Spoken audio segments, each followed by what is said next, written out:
Infortuni Covid cresciuti nei primi 2 mesi del 2021 in Veneto, 2.946 i casi nella Marca sui 16.752 registrati a livello regionale.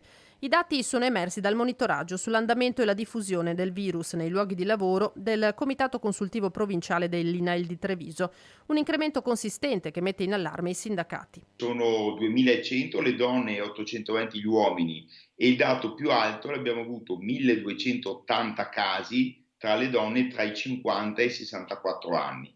E quindi è evidente che sono i soggetti deboli che lavorano appunto nel settore socioassistenziale. Con un incremento nel trevigiano del 13,4% rispetto a una media regionale del 9%.